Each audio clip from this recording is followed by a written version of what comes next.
नमस्कार साथियों, स्वागत है आपका एक और नए वीडियो में। आज है 1 अक्टूबर 2023 और ये मेरा 26वां वीडियो है। 4 वीडियो और बचे, उसके बाद हमारे 30 वीडियो कंप्लीट हो जाएंगे। हम पढ़ रहे थे परसेंटेज का हमने बेसिक क्वेश्चन किए थे। एक क्लास हुई है हमारी परसेंटेज पर। आज सेकेंड क्लास और आज से हम धुम्मा उठा देंगे। ठीक है, आपसे बढ़िया बढ़िया क्वेश्चन लेके आए परसेंटेज के। पहला क्वेश्चन है, कपड़ों की एक दुकान में 4/7 कपड़े जींस हैं, वह शेष शर्ट है। 20% शर्ट खराब है। यदि पूरी दुकान में 30% कपड़े खराब है तो कितने प्रतिशत जींस खराब है। ठीक है, ये बोल रहा है। इसमें कहीं अनुपात नहीं दिया गया कितने अनुपात में कपड़े हैं, लेकिन देखो क्या बोल रखा है। एक दुकान में 4/7 कपड़े जींस हैं, यानी 4/7 है ना, उनमें से 7 क्या टोटल 7 है कपड़े। टोटल 7 कपड़े हैं तो 4 जींस हैं। जींस कितनी है? 4।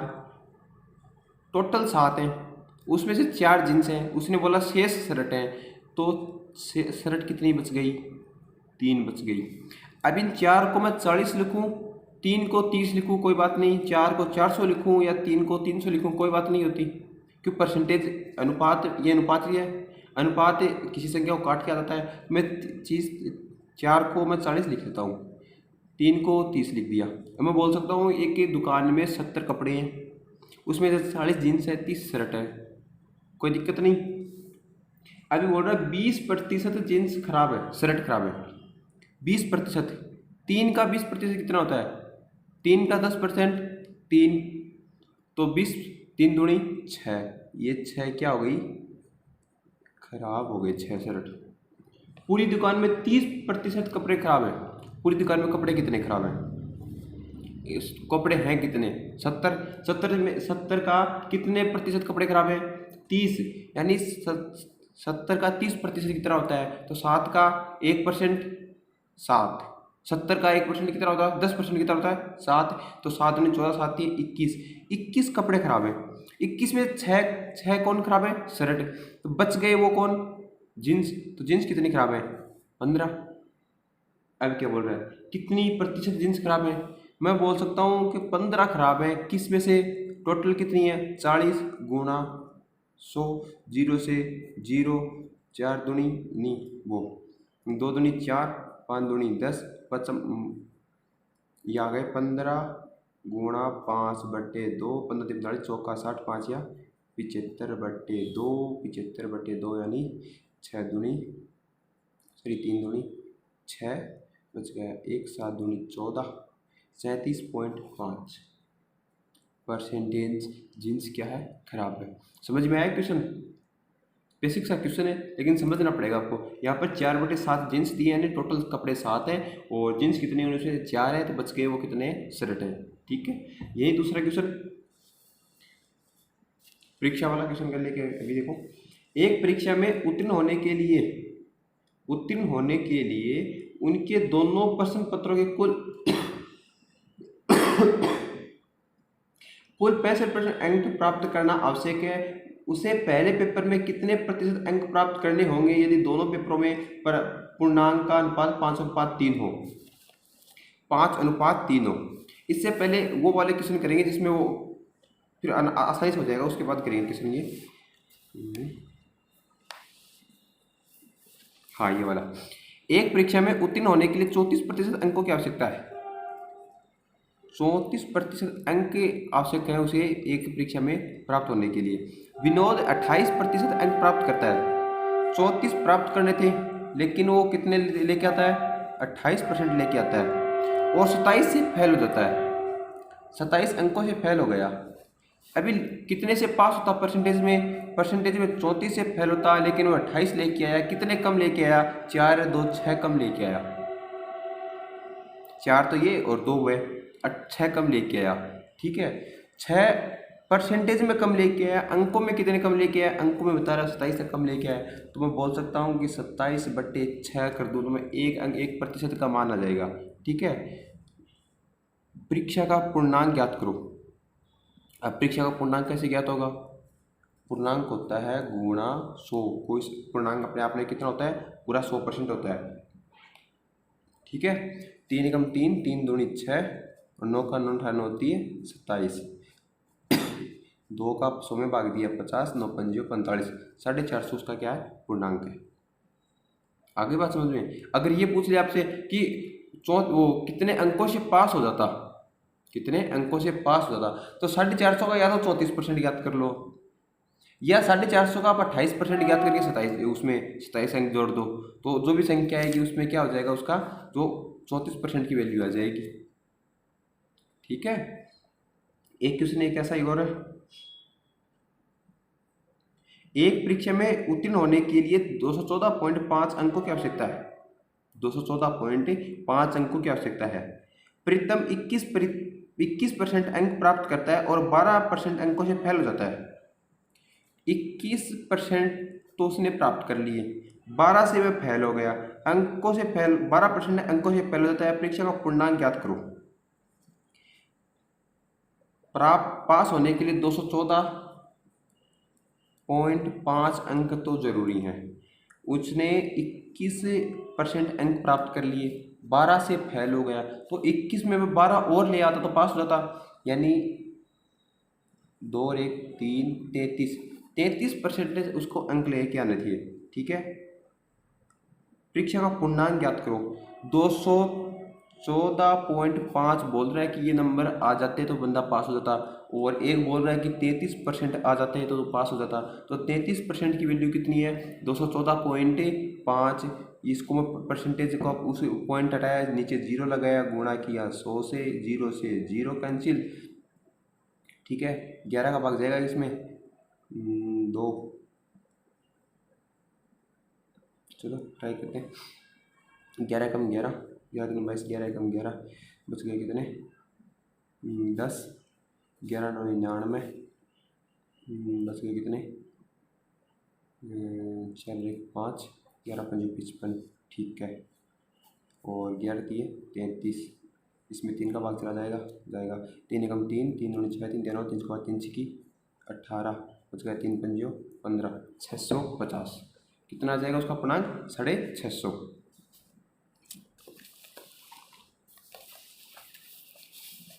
एक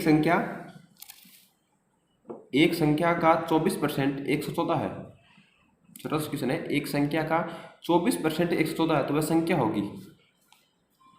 एक संख्या का 24% बराबर कितना है 144, तो एक परसेंटेज में बराबर क्या होगा 144/24, तो वह संख्या कितनी होगी, संख्या कितनी होती है हमेशा 100% होती है, तो 144/24 गुणा 100, काट लो इसको, 24 48, 4 4 48, अरे इसमें 24 का भाग जाएगा, चलो ठीक है, 14 दूनी 12 दूनी 24, 12 एकम 12, बच गए तो 12 दूनी 24, 600। ठीक है, तो संख्या कितनी देगी 600 देगी। एक संख्या का 38% 95 है, तो संख्या का 84% कितना होगा। अब 38% कितना है 95, तो 95/38 गुणा 100 ज्ञात करते हुए पूरी संख्या ज्ञात हो जाएगी, लेकिन पूरी संख्या हमें नहीं ज्ञात करना, हमें 84% की पता करना है, तो 100 की जगह से क्या करेंगे 84 करेंगे। ठीक है, तो संख्या कितनी आ जाएगी 210 आ जाएगी। ठीक है, यानी 95/38 गुणा 84 बराबर 210। एक व्यक्ति अपनी मासिक वेतन में से 600 रुपये घर के किराए, एक व्यक्ति की कोई मासिक वेतन है उसमें से 600 रुपये घर के किराया, यानी 600 रुपया 6000 6400 रुपये बच्चों की फीस, वह 8000 रुपये अन्य घरेलू मदों पर व्यय करता है, यानी इतना रुपये क्या करता है खर्च करता है। यदि वह हर महीने 15 हर माह अपने वेतन का 15% बचत करता है, तो उसकी वार्षिक आय क्या होगी, तो उसकी वार्षिक आय क्या होगी। अब ये बताओ 15% बचत करता है वो, ठीक है 15%, यहाँ पर न तो उसकी वेतन दी गई है, ना उसको ये बताया गया कि कितना रुपये खर्च करता है, खर्च करना है वो बताया गया, बचत करता है वो नहीं बताया गया। बचत का ये बताया गया 15% बचत करता है, तो बचत 15% करता है तो उसकी 85% आय कहाँ गई, उसने क्या कर दी खर्च कर दी और 85% खर्च कर दी, तो उसका ब्यौरा भी दे रखा है हमें किस किस में खर्च किया है, तो इसको ऐड कर लो। ठीक है, 6 दूनी 12, 12 8 20, यानी 20,400 रुपये खर्च कर दिए। और ये वैल्यू कितने की है, ये 85 की है। तो उसका क्या पूछा है, वार्षिक वेतन पूछा है। तो वार्षिक नहीं, पहले मासिक वेतन ज्ञात होगा, क्योंकि हमें ये खर्च मासिक दिया गया है। तो ठीक है, 5 एकम 5, 17 5, 17 5 85 और 20 पंजियों 100, 17 एकम 17 बचेगा 2, 17 दूनी 34 गुणा 20, 12 दूनी 24 और 3 जीरो, 24,000 रुपये कमाता है एक महीने में। उसका वार्षिक वेतन, तो वार्षिक वेतन गुणा कर दो 12 से, 24 दूनी 12 का 12 24, 12 को 48 को 8 4, 12 का 12 24, 24 से 4 28। ठीक है, यानी इकाई, ढाई, सैकड़ा, हज़ार, 10,000, लाख, 2,88,000 क्या की वार्षिक वेतन आ गया। ठीक है, एक परीक्षा में उत्तीर्ण होने के लिए ये क्वेश्चन कर लिया हमने। एक क्वेश्चन हो रहा है, एक परीक्षा में उत्तीर्ण होने के लिए 37% अंकों की आवश्यकता है। एक विद्यार्थी 49% अंक प्राप्त करता है और वह उत्तीर्णांक से 78 अंक अधिक प्राप्त करता है, तो पूर्णांक व उत्तीर्णांक ज्ञात करो। एक परीक्षा में उत्तीर्ण होने के लिए 37% मिनिमम अंक कितने लाने जरूरी हैं, 37 लेके आना जरूरी है। ठीक है, एक विद्यार्थी 49% अंक प्राप्त करता है, ये 49% अंक लेके आता है, वह उत्तीर्णांक यानी जो पास होने की मिनिमम वैल्यू कितनी है, 37%, उससे 78% अधिक अंक ज्ञात लेके आता है। 78 अंक अधिक लेके आता है। परसेंटेज में कितना लेके आया, तो 37 से 3 40, तो 3 तो ये और 9 वो, 9 और 3 12% अधिक अंक लेके आया है। और अंकों में कितना है 78, तो 78 बटे 12, 12 की 72, बराबर निकलेगा 12 की 72। ठीक है, काटना मत। देखिए तो पूर्णांक यानी पूर्णांक कितना हो जाएगा 100, और पूर्णांक और उत्तीर्णांक दोनों ज्ञात करना है। तो पहले पूर्णांक ज्ञात कर लो, 6 50 3 25, 3 एकम 3, 3 दूनी 6, इसका एक 3 एकम 3, 26 गुणा 25, 25 का 625, 625 यानी 650 तो उसका क्या आ गया, टोटल पूर्णांक आ गया। ठीक है, उसका और 37% और ज्ञात कर लेंगे, 37/100, इसको इससे काट दिया। ठीक है, ये आ जाएगा 37 गुणा 65,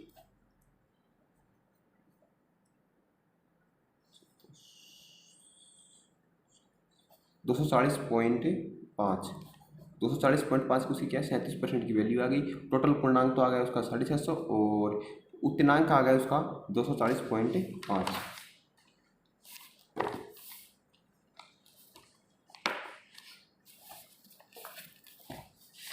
दो चुनाव और क्वेश्चन और करेंगे, उसके बाद ये टाइप हमारा कंप्लीट हो जाएगा। एक चुनाव में ए ने कुल मतों का 56% मत प्राप्त किए। एक चुनाव में ए ने कुल मतों के 56% मत प्राप्त किए और वह 1560 मतों से जीत गया। कुल मतों की संख्या ज्ञात कीजिएगा। ए व्यक्ति ने 56% मत प्राप्त किए। जब भी उम्मीदवार 2 होंगे तो सिर्फ वो एक का नाम लेगा। अगर उम्मीदवार 3 होंगे तो बताएगा क्वेश्चन में बाकायदा कि उम्मीदवार यहाँ पर 3 है, लेकिन जब 2 होंगे तो नहीं बताएगा, 2 होगा सिर्फ एक का नाम लेगा। तो उम्मीदवार ए है, उसको 56% प्राप्त हुए हैं, तो ए को 56 है तो बी को कितने प्राप्त हुए होंगे, तो इसको 6 50 और 6 यानी 6, इसको 6 अधिक प्राप्त हुए हैं, उससे 12 तो उसको प्राप्त हुए हैं 44, बी को कितने 44। और ये जितना कितने अंकों से है 1560 से जीता है। परसेंटेज में कितने से जीता है, यानी 12 से जीता है, इसको 12% अधिक मिले हैं। क्या पूछा है, कुल मत पूछा है, कुल मत होते हैं पूरे 100, 12 एकम 12 बच गए 3, 12 दूनी 12 36, 13,000 मत हैं टोटल। कितने, 13,000 मत हैं टोटल। कैसे किया मैंने, 1560 में बटा भाग लगाया, कितने का, अंतर कितना है दोनों का, तो 56, एक को 56 मिले तो दूसरे को 100 में से 56 काटो, कितने बचे, दूसरे को मिले 44, तो 44 और 56 का अंतर कितना है, 12% है। तो 1260 में मैंने 12 का भाग लगाया, गुणा 100 से किया, उसका आंसर आ गया।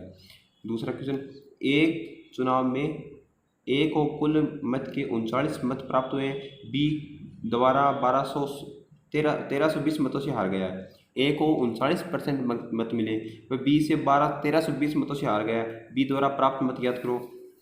यहाँ पर देखो, हारे गए व्यक्ति को कितने मिले हैं, 39, तो जीत गया उसको कितने मिलेंगे, यानी वो 11 से कम आ रहा है, 11 आ गए ना, 50 बीच की संख्या होती है, या तो 50 से कम होगा वो हार गया, ज़्यादा मिलेगा वो जीत गया। तो 50 से कम कितने मिले इसको, 11, तो उसको 11 अधिक मिले हैं 50 से, ठीक है, तो उसको 11 अधिक यानी 61% मत मिले हैं, किसको, बी को 61% अधिक मत, 61% मिले हुए, और ए को मिले हैं 39।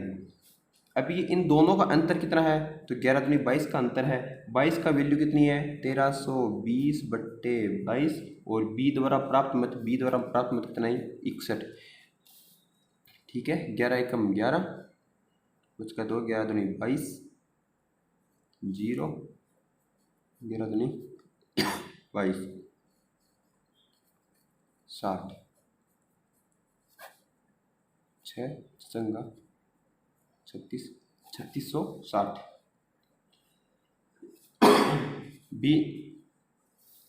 बी द्वारा प्राप्त मत कितने हैं, 3660।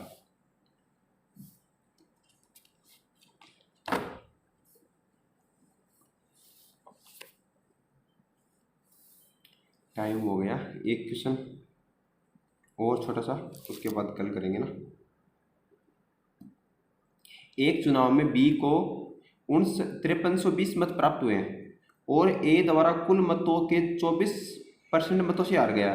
कुल मत ज्ञात कीजिएगा। देखिए क्वेश्चन क्या बोल रहा है, एक चुनाव में बी को 5320 मत प्राप्त हुए, 5320, वह ए द्वारा कुल मत के 24% मतों से हार गया, तो कुल मत ज्ञात करो। अभी ये बताओ मेरे को, अंतर 24% मत, ए द्वारा कुल मतों के 24% मतों से हार गया, तो उसकी कुल ज्ञात कीजिएगा। यानी यहाँ पर नया तो ये देगा कि उसको कितने प्राप्त हुए हैं, योग 100 होता है, ठीक है, अंतर 24%, 24 है, हाँ, तो अंतर दोनों का 24 दे रखा है। जब भी परसेंटेज अंतर दे के आपको ये ना पता है कि उसको वैल्यू कितनी प्राप्त हुई है, तो क्या करोगे, 100 + 24, ए द्वारा प्राप्त कुल मतों के 24% मतों से हार गया, तो बट्टे 2, उसमें से एक संख्या प्राप्त हो जाएगी, यानी 124/2, यह आ गया 6, ये 2, तो एक को मिले हैं 62%, और इसमें से 100 - 24 करोगे तो छोटी वाली संख्या प्राप्त हो जाएगी आपको, तो 100 या फिर यहाँ से, यानी 12% तो मत ये मिले हैं, और 12 50 में से माइनस करोगे तो आप कितना जाएंगे, 38 किसको मिले हैं, हारने वाले को। तो जीतने वाले को बी प्राप्त किया, उसमें हार गया, ठीक है। तो ये जो 5320 जो वैल्यू मिली है, ये मत प्राप्त किए हुए, एक के मतों से हार गया है। हार गया मतलब 38% की वैल्यू कितनी है, 5320, और इसको गुणा किससे करेंगे, कुल मत होते हैं 100, तो 5320 को आप 38 से क्यों गुणा किया, क्योंकि हारने वाले को कितने प्रतिशत अंक प्राप्त हुए हैं, 38। कैसे ज्ञात किया, जब भी वो ऐसे बोले कि 24% मतों से हार गया, 24% मतों से हार गया, तो उनका अंतर जो बोल रहा है वो कि 24%, यही तो बोल रहा है। देखो पीछे वाले क्वेश्चन में ये किया हमने, ये क्या कि 12% मतों से हार गया, तो 12% मतों का मतलब क्या है, उसका अंतर से हार गया है। तो 24 ए से ए द्वारा प्राप्त कुल मतों के 24% मतों से हार गया है, तो 24% मतों का मतलब उन दोनों का अंतर है। तो अंतर कैसे ज्ञात करेंगे, अंतर जब भी ज्ञात करना हो तो आप बड़ी 100 100 प्लस 24 करोगे जो उसमें दे रखी है और उसमें बटा 2 लगाओगे तो बड़ी संख्या प्राप्त होती है हमेशा। ठीक है, तो बड़ी संख्या प्राप्त हुई हमें 62 और छोटी संख्या ज्ञात करने के लिए आप करोगे 100 माइनस 24 बटा 2, तो इससे प्राप्त होगी छोटी संख्या यानी 38। ठीक है, तो ये वैल्यू है छोटी संख्या की 38। 5320 बटा 38 गुणा 100। ठीक है, बाकी जो क्वेश्चन किया वैसे इसको काट देंगे, 2 का भाग 38 में जाएगा, इसमें भी 2 का भाग चला जाएगा, उसको काट के इस क्वेश्चन को कर लेंगे, इस बाकी करेंगे कल। ओके, मिलते हैं कल।